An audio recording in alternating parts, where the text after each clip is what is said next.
grab a beer and pull up a chair. Welcome to the Northwoods Beer Guy Podcast.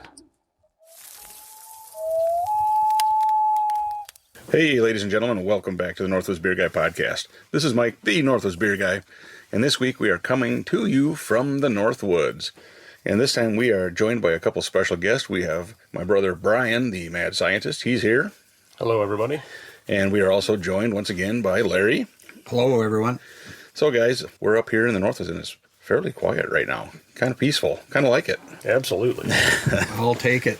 I was going to say, it's pretty nice out right now, so we're just sitting here deciding to maybe try to taste test a few beers here and see what we think of them. You might be wondering, what are you guys doing up in the Northwoods? Well, we are doing our annual t-shirt run. We went to, I'm not even sure how, 12 or 13 different resorts this week in the last 3 days. Yep.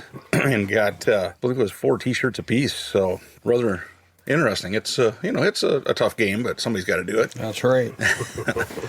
So, Brian, what kind of stuff you got cooking right now, as far as that, beers that you're brewing and any interesting things? Oh, right now I'm just trying to play catch up. So I've got a chocolate oatmeal stout that's fermenting right now, and a jalapeno ale going.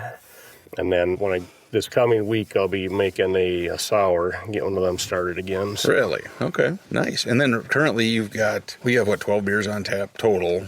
Yep. And you said you do have like a root beer that you bring in a few. Yeah, we usually try to bring in a 1919, but we haven't been able to get that lately. So we have a root beer from Millstream Brewing. Yeah, nice. So things are plugging right along and going well. Yep. Good, but you also need a break. Even though you're making beer, you need a break. So you had to come up here and hang out with me for a few days. Well, guys, I think we might as well get started, huh? We've got, how many we got here? 7 beers here, and 3 of them are in 12-ounce cans, and 4 of them are in pint cans. So should be interesting. We've got a few different styles and such. So it's going to be just kind of all over the board just to try some of these and see what we think. So I guess we might as well crack into the first one. Now, the first one we have is by Surly Brewing, Rocket Surgery Hazy Ale. Now, we were totally unprepared. We didn't do research before this. We're just going to kind of wing it now. It does say it's 5.5% ABV, and it's kind of a neat can. It's got some rockets on it looks like. So should be interesting. Now, Brian, if you want to pass over those glasses, we will get started here. Now, we've had a number of beers from Surly, and they make a lot of different styles. We've had, of course, Darkness, for the barrel-aged. Well, and some of those are barrel-aged, not all of them. Right. Do a lot of IPAs. Right. They're starting to do some just straight lagers, and they're out of the Twin Cities, if I remember right. Yes. Yep. They have one in Minneapolis, and I believe the original one is in either Brooklyn Park or Brooklyn Center. Okay. And we have been there, if I remember correctly. To the Minneapolis one. To the Minneapolis one, yeah. We did a tour there, and it's a pretty good sized facility. Yeah. So it'll be, wow, this one's not bad. Mm-mm. It's got a little different taste up front. It's almost a little kind of floral. Yes, yeah, I agree. Yeah, but it's I'm guessing it's just a hazy ale, but it's got to be an IPA, right? Or is it just does it not have to be? I mean, you look at the can, Brian. You get a little bit of the hop, but it's not that really harsh hop right. bite. Yeah. I thought it was going to be like a hazy IPA. Yeah. But yeah, I don't think it is. It's just it's different. That is definitely unique, and I definitely can get that floral note right up front. And that could be one thing that some people don't really care for a floral flavor in some stuff. Yeah, but it has no hop bite at all. No, none whatsoever. That's pretty impressive. I kind of like it. It's one of those, would I drink like a 6-pack of it? Maybe not in one sitting, but it's not bad. It's better than I was expecting. Definitely would have been good on a hot day. Yeah, that is for sure. So, guys, the scale from 0 to 5 by 1/10 of a point. Brian, you want to go first? What are your thoughts on it? What would you give it for a score? I'm thinking for a score-wise, it's not bad. It's pretty decent. I'm probably going to do a 2.6. Okay, Larry? I would do a 2.5. To me, it's just kind of an average beer. Nothing really jumps out at me. Sure. Like I said, I do like how it is very smooth. I could see where that floral note might turn some people off a little bit. Yep. But I do think that it's it's decent, and I would drink a can of it for sure. But like I said, I don't know if I could go back for a bunch more of it. Right. But like you said, on a hot day, if you have one, this day one, I think it would be pretty decent. I'm gonna go. I think I'll stick with I'll go a 2.6 as well. And again, it surprised me. But if they'd went more on the hazy IPA, I might have went higher. I guess, just because, especially that floral note kind of threw me a little bit. All right, well, there's the first one, guys.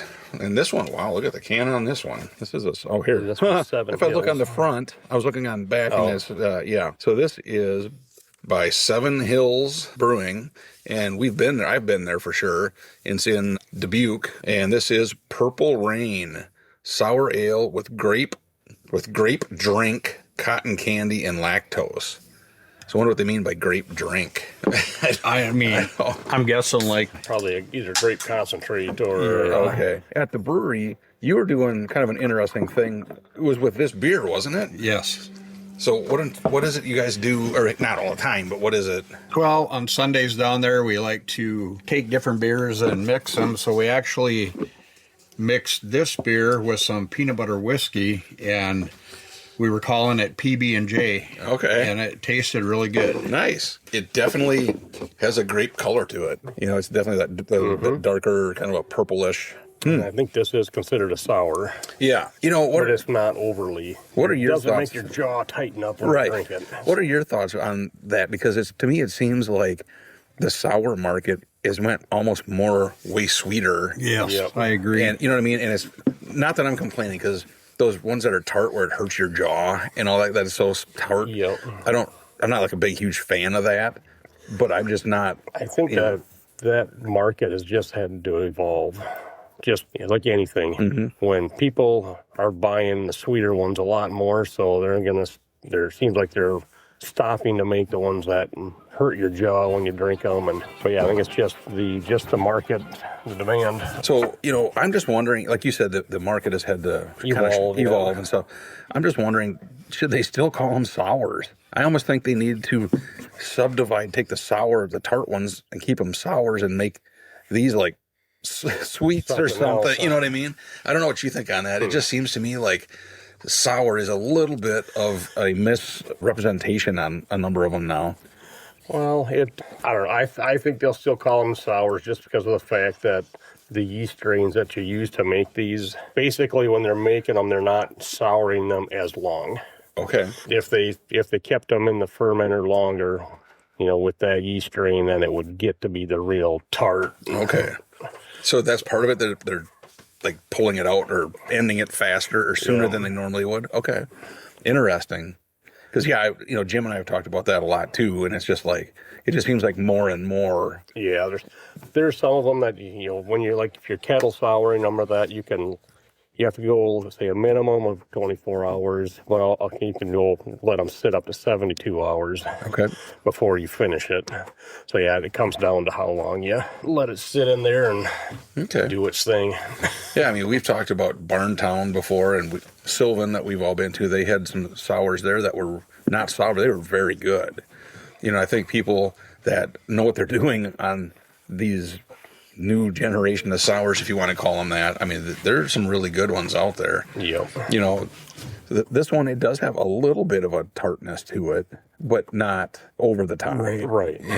So I give him credit for that. Larry, what do you think? What are your thoughts, and what would you give this one? Well, I'm not a big fan of the sours, but this one here actually isn't bad. And just by itself, since I'm not a big fan, I'd probably go a 2.5. Okay. But like I said, we have mixed it with some other things, and it's pretty good then. So. Right.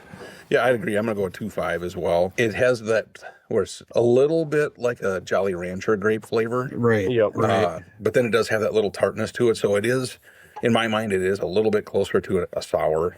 You know what I mean? What I think of as a sour than what some of the other ones have been. But yeah, I think it's a good job, and I can definitely see where when you mix something in with it or something, it makes it an interesting drink.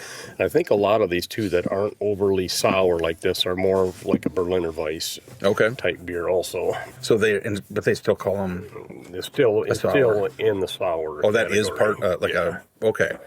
Nice. Well, that's good to know. So I think a lot of people would be interested to hear that. Awesome. Well, let's move. We might as well keep going, huh? Oh, Larry said He's falling behind. Oh, There we look, go. he's all caught up.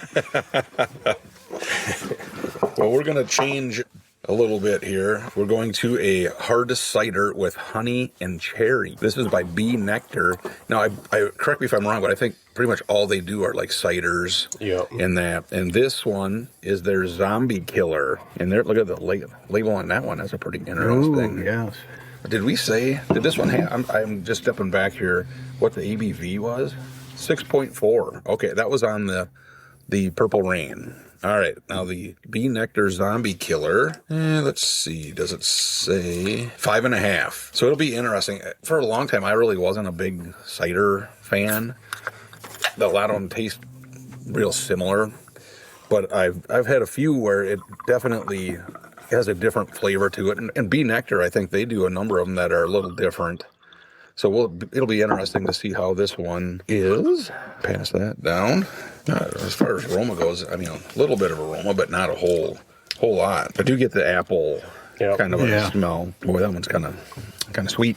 Yeah, a little bit. Very, yes. Reminds me a lot of apple juice. Yeah, I was going to say, definitely. I guess a hard cider is kind of like a cider. You know, it almost makes you thirstier after you drink it. Hey, maybe that's what they want. You know? It could be. You know what I'm saying? Where you drink it and all of a sudden you're like, oh, I need some water to kind of wash that down. It's not bad. I mean, I don't think it's bad at all. I don't know if I'd drink a lot of them, though. No. I think that overly sweet might wear on you. Kind of get you a little flavor overload, so to speak. Heartburn is what I noticed. Yeah. Yeah. Drink too much of that and I would get heartburn. Yeah, I was going to say, I think that would be a possibility for sure. And I know I always bring it up on a lot of these things that, you know, it reminds me of something you get heartburn from. But yeah, I could see where a few cans of this, it would be kind of oof. Now, you haven't done ciders at all, have you? Okay. No, in Iowa, it'd be a separate license. Oh, okay. I believe ciders and wines. They fall in the same. One, okay. And then beers on its own. So okay. So legally, I don't believe we would be able to without getting the other license. Right. And are they made, I mean, in the same process as a normal beer? Do you know, or not really? It's similar, I believe, but I've never made one. Right. But I can't say for sure or 100%. It's you follow the same kind of process, but you're not adding any hops or anything into it. Oh, sure. Yeah. Yeah, that makes sense. So, because you definitely don't have a hoppy taste at all to it. So, yeah, score-wise, my thoughts on it, I agree with what you just said. I think that it could be heartburn, very sweet. I'm not sure if I'm getting much cherry flavor at all. No, just the apple. Mm-hmm. And, you know, I'm not, as far as a honey beer, I'm not the biggest fan of them typically. I do like meads, but, you know, a lot of times honey gives it kind of a weird taste to me. But this is all right. I'm going to go like a 2.4, I think, just because of more of the heartburn aspect and the fact that after I drink this, then I'm thirstier than when I started. So I'm going 2.4. I think I'll go along with you on the 2.4. I was going to do a 2.3. Just seeing the ciders that sell at the brewery, I don't know if this one would sell very, very well. Okay. You know, people like it more where they're sweeter still, but you get like strawberry or some other flavor. Pineapple's a big fan favorite. Yeah. And like I said, I don't get cherry out of this one. So they're looking more for like the other flavors besides just a plain cider. Right. I mean, when you've had some peach ones down there, they go over real good. Really, yeah, they sell out real quick. Okay, interesting. Yeah, it's kind of wild how that market too was pretty good for a while, and they've had to evolve, like you said. So it's just like anything, I suppose, that every category out there has to keep growing and changing, and either matching or making a new demand from the consumers. Yep. So, all right. Well, guys, that was the three shorties, we'll call them. So now we're going to move into the big boys, the pint cans. So, and again, these are in no particular order. We just set them on the table. So the next one that we have is once again by Surly, and this is And the Devil Makes 3. And boy, I wish it was a little bit lighter out here. It's a triple IPA, I believe. Yep. Can you... It's up there. The sad part is it's a black can. They wrote it in like dark red, and we're sitting outside right now, and it's starting to get a little darker out, and it's This 10.6 ABV. all right. We stepped her up a little bit there, boys. It doesn't say what the IBUs are, or at least I can't read it. If it Okay. does. But 10.5, you said? Yes. Okay. So we will give this a shot. So once again, this is And the Devil Makes 3. Just pouring this, I can definitely smell Well, you the smell hop. I've noticed that like the higher ABV IPAs cuts down on the actual hop flavor, though. Oh, yeah? Is that something that you have seen, Brian? Yeah, well, you get into the triple IPAs, the ABV is so high that there's so much sugars in it that it gives it more of a sweet flavor. Oh, yeah. Yeah, I agree with you. Still on get that. all the hop flavor, but it doesn't have a bite. It's still so sweet. Yeah, it's a lot smoother. You know, we did a podcast where we started off with a pale ale, and then an American pale ale, and then an India pale ale, a double, a triple, a quadruple. And it was kind of something because I honestly thought, okay, the higher you go, it's going to get stronger and stronger and stronger. Yep. But you're right. The hop kind of went down a little bit, and it was more, the ABV went up. Yep. But like I said, and they'll have a higher IBU rating, but you don't notice it because of how much malt there is, and Right. it's so sweet that. yeah, that's pretty wild. Because, like I said, that's what I think a lot of people misunderstand about it. They think when you see double, it's twice as strong as Right. regular. A triple is even stronger, and that's not necessarily the case. I mean, ABV-wise, it is. Yep. But, again, you think that a lot of these would be so hoppy you could hardly stand them. And this is good. It's not anything like what that would be, Yep, that happened to me with when I made that Hophead IPA. I think it came in at, it was either 8.5 or 9%. But I was trying to make a super hopped beer, 99 IBUs, and there was like nothing. Oh, yeah? I had two darker grains I used, so it just masked all the hops. So what did you do? I mean, you still... Oh no, we Sold went through it. it. Yeah. The second keg I stuck back in the back of the cooler and we let it age for a couple more months, and that really balanced it out. Okay. And it was pretty good at the end, after it had time to age longer. Right. But you see the 99 and people are like, nope, I'm not even gonna try it. You're like, here, don't be fooled. Yeah. Well, and Take a taste. that's one of those things we've talked about a lot is a lot of times people will see certain words on the can or the bottle and are like, oop, nope, I'm not a IPA guy, or I'm not barrel aged guy, or and a lot of times because like a hoppy pilsner, those are out there, but when you see a lot of people see that word hoppy, I think that turns them off. Like, I'm not even going to try it. Right. And sometimes you just wonder, man, are they doing themselves an injustice for putting some of these words out there? Yeah. But again, you got to describe it. Right, and they do it too, so that way that a lot of the craft beer people will try it. Right. Exactly. It was like, oh, it's a Pilsner. And they just walk past it. Yeah. But you're like, oh, it's a hobby Pilsner. Yeah, Jim was telling me a story that a guy he knows actually they went someplace on vacation, and I apologize, I do not remember where they were at, but he went to a brewery, craft brewery, and he came back and was telling him, he goes, man, I tried this new beer at this place. It was unbelievable. He goes, have you ever tried a Pilsner? And they're like, he goes, have you ever tried Busch Light, Miller Lite? He goes, that's what they are. So it was just kind of funny that, I don't think he really digs too deep into a label or anything like that. Yep. But it was just kind of a funny story. That was like, oh, wow, that's haven't heard that one before. So Brian, what are your thoughts and what score would you give the And the Devil Makes 3? I like this one. I'm gonna go score wise. I'm gonna do a 3 Okay. on this one. I was going to say a 2.8. I mean, it's good. For me, I agree with you. I think it's probably, I'll split the difference. I'll go a 2.9. I like it. Man, a pint can, I'm not sure. Yeah. It would be one I'd share.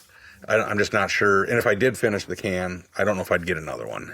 Because it does have that little bit of a stronger, vibe to it. But at 10.5%, it drinks really smooth. It didn't taste like a 10.5%.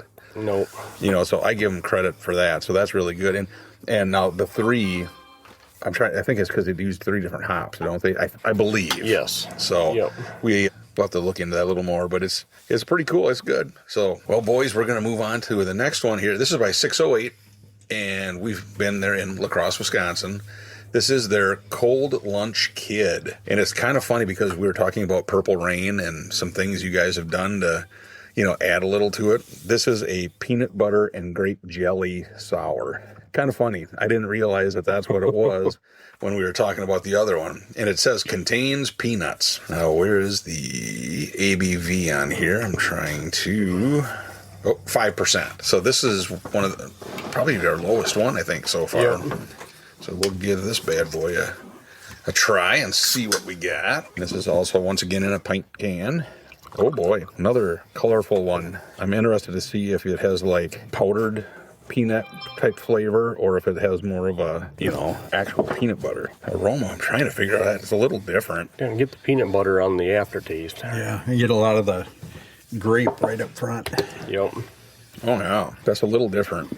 You know what I mean? It's not offensive or anything, but that transition between the grape and the peanut butter is kind of I don't know how else to describe that. It's just kind of a little different flavor. You've made a beer with peanut butter in it, haven't you? I have not yet. Oh, you have? I thought you did. Okay. It's on my list of ones to do here. Okay. But yeah, I'm pretty sure, like on this one too, I'm sure they use the PB powder. Okay. Just because you wouldn't want the oils from the actual peanut butter. Okay. Yeah. It just seems like sometimes you can definitely tell there's that granulated powdered peanut butter, and other ones it's not quite like that. So can they actually use peanuts, or do they have to? Yeah, you can use nuts, and they just have to make sure they roast them. Okay, because that gets rid of dries them out. Yep. Okay, that's where I messed up that first time when I did that peanut butter or. Not peanut butter, it was the nut brown ale. Okay. And I used Father Filbert's nuts. And I didn't roast them again, because I didn't know what I was doing. Yep. So I just ground them up and put them in a bag in with my mash. And yeah, it took quite a while for it to come around. Oh, really? It just kind of sat there? I bet that was one that I forgot down in the cellar. Uh-huh. So we tried it after like 4 months and it was horrible. Oh, really? But then 2 years later we tried it and it was the most amazing beer you've ever had. Really? Yeah. You just typically don't want to wait that long. No. So yeah, so you'd have to roast them and then grind them up and do the same process, but it has to be roasted. Okay. Nice. Well, Larry, what are your thoughts on the Cold Lunch Kid? I'm going to give it a 2.6. I mean, I don't know if it was one where I'd like to try it, but I don't know if I'd run out and buy another 4-pack, Right. Yeah. So you want a 2.6, you said? I'll go 2.6. Okay. I'm going to go with 2.3. The main reason I do like, the initial flavor, I like. The aftertaste is good, but like I said before, that transition where the peanut butter kind of kicks in, it's got kind of a little different flavor, and I'm not exactly sure if I'm sold on it or not. So. Yep. And for me too, I could probably only do a taster glass of it, just because I could definitely tell that the acidity of it would mess up my system. Right.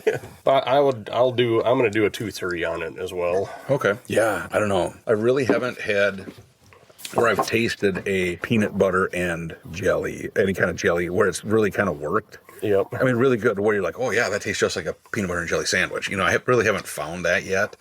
This one is close. They're getting closer. Yep.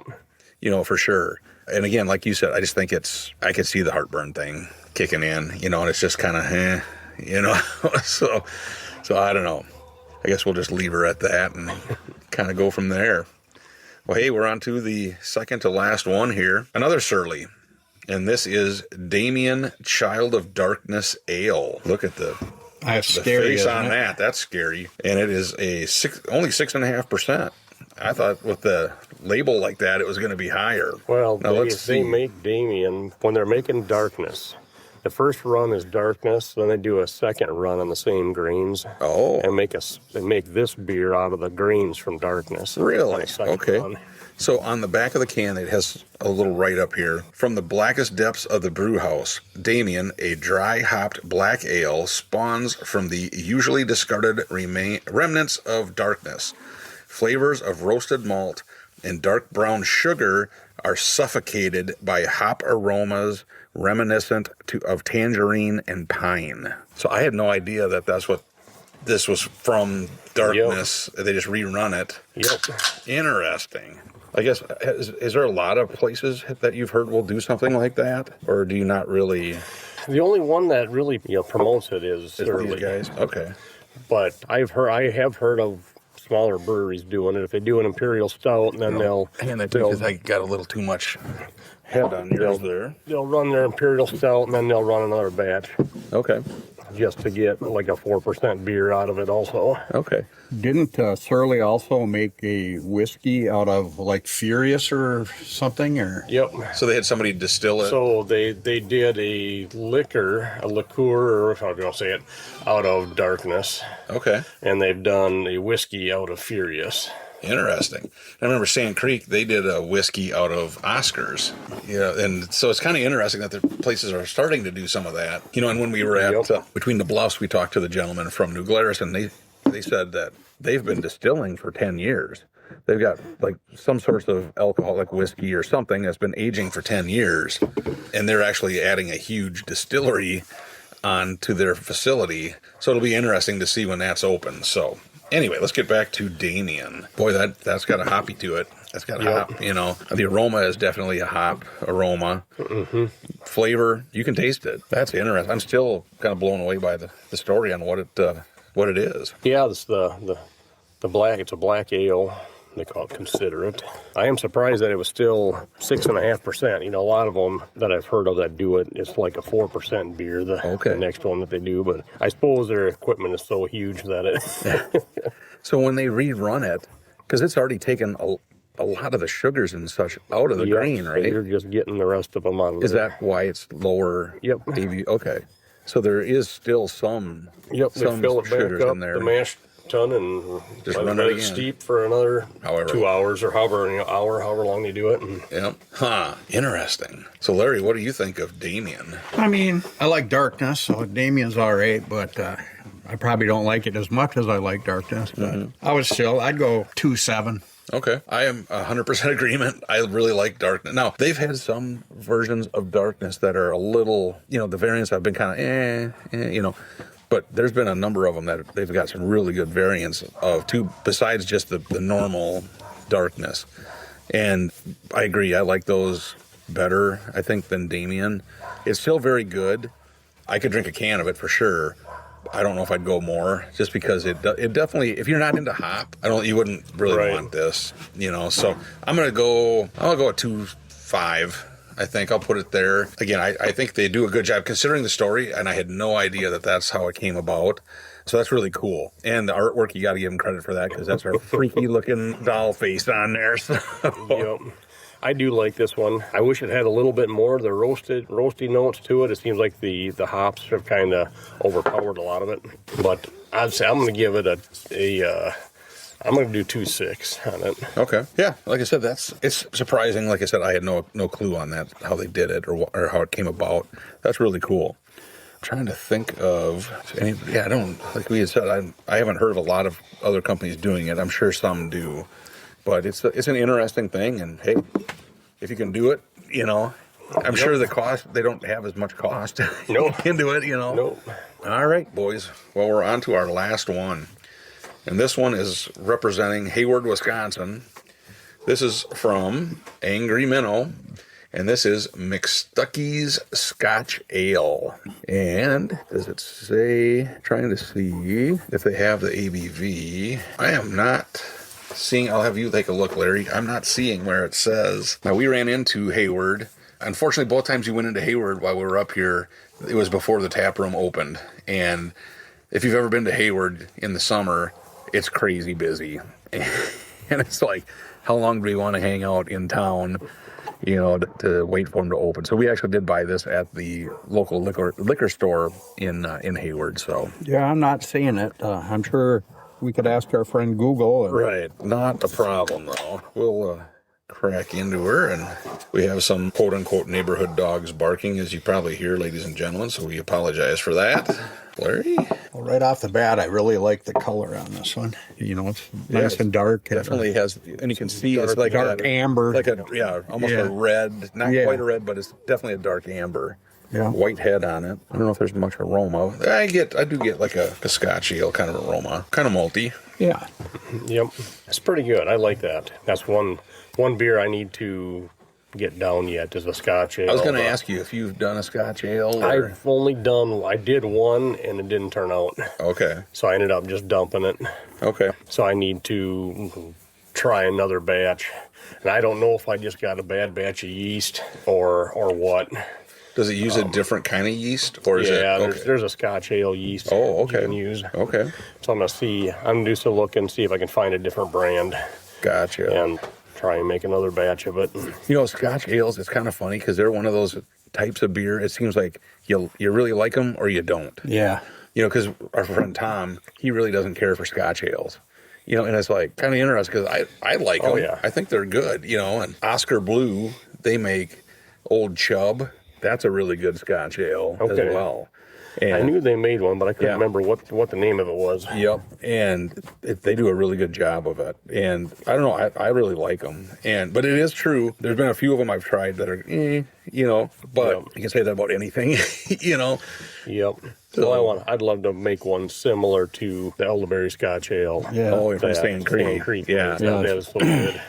That was kind of a funny story because they would do Oktoberfest in Black River Falls, and we went to it a few different years. And I remember the first year they had the Scotch ale on tap there, and they had like these fancy like ceramic mugs, remember, that you could get, and you could fill them with the beer. And so we went up and said, we want the Scotch ale. And the lady pouring it goes, no, be careful. These are 9% or something like that. And we're like, okay. Yeah. Fill it up, lady. Yeah, just we're professionals. We know what we're doing. Well, a friend of ours, he went for a little beer run with Brian and myself, and then when he got back home, he didn't impress his wife with his actions, and we'll leave it at that. And he blamed it on the elderberry Scotch ale. Oh, boy. I mean, if you got to blame something, I guess. So he wasn't a fan of elderberry Scotch ale then, I guess. Well, or it wasn't a fan of him, I guess. Yeah. Well, he claims that was the problem, but yet we had given him some beers and we gave him some, and I'm not sure what happened, but they disappeared. So. Oh, okay. The mixture was off a little bit. Mm-hmm. That's funny. Yeah, this is a good beer. I think it's really smooth. And again, like I said, I do like that Scotch ale flavor. Yep. So I'm probably going to go I'll go with 3 on it. I mean, I could drink another can of it. Yep. You know, I think that it sits really well and it's got that good flavor, and so you need to really make sure you're working on that. Out of everything we had today, I'd say this was the best beer. You like this one, the top one? Yeah. Yeah, you know, and like it was, you know, from the beginning we said we're kind of all over the board with these beers. So it was really not a fair, it's hard to compare them to each other, but just to compare them towards the style, I think this is a good one. So what do you give it for a score? I'm going to do a 3-1. I'll go with 3. Okay. Yeah. So I'm guessing you said, Brian, that your top one was the Scotch ale. What would you say? What do you think your second place one would be? For me, it was probably the Devil Makes 3. I'd agree with that. Yeah, I'm probably going. Honestly, it was either the Devil Makes 3 or, I hate to say it, the Rocket Surgery was up there. But I think that the Devil Makes 3 was, you know, just a little bit better. So I agree 100%. So yeah, I guess, Brian, what kind of stuff you got coming, you know, dreaming up for the brew tanks in the future, in the near future? Oh. Well, what do you have right now? You said you had a chocolate stout. Yeah, so right now on tap for my beers, we have a Dalmatian ale, which is just, I always say it's a good lawnmower beer. Mm-hmm. We have a cream ale, pumpkin ale we still have on, a Mosaic IPA. That's probably our top seller for the IPAs. Yep. And then Hefeweizen. I still have a Hefeweizen on. Then I have the chocolate oatmeal stout going, and then a jalapeno ale. Okay. Like I said, then I'm going to do a dark cherry sour next. Do you get a lot of requests for sours from your patrons? Okay. It goes in streaks. This time of the year, I would say a third of the people coming in are asking if we have a sour. Okay. But yeah, then I need to get a brown ale going still. I need to get some more IPAs on. Like I said, right now I'm kind of playing catch up. Yeah, it's been a whirlwind right now. Is there going to be any time in the near future that you may have a certain spruce tip IPA from a certain someone you know is Spruce Trees. Yep. Yeah, I need to get that going too because I need to get rid of the last spruce tips I got from you. So when I get more from you, Yeah, so then I can replace them. Yep. Okay, cool. Well, yeah, that's great, man. I'm glad that, you're plugging away. And like you said, you're playing catch up a little bit. The brewery had you kind of back off a little bit on brewing for a while, but now it's full bore again. Yep. I've been definitely seeing a lot of your advertisements on Facebook for different, things. You had a musician there recently, and you got some really cool things, I think, cooking to bring people in to have some fun and do some stuff. Yep, it's like I said, it's exciting right now. It is scary. We're running the place now, so yeah, we're doing everything we can to get crowds back in again. Yep. Well, and I'll tell you, you can't make a good beer without a good keg washer, and he's got that going on now. So, yes, Larry did tell me the story of learning experience on washing kegs. So, that's right. We learn from our mistakes. Yes. And that one sounded like it was rather, You only do it once. That's right. You'll probably never do that again. Never say never, though. That is true, yes. It is hard to say never because at some point you'll probably, crazy. The secret is keep your mouth closed. There you go. Oh, my word. That is funny. Well, hey, guys, thank you so much for coming up here and spending a few days together and running around to some, we one time we had talked about, maybe we could do a podcast along the way, but these shirts, we're having to drink the same beers or the same whatever, from the same company to get them. So it's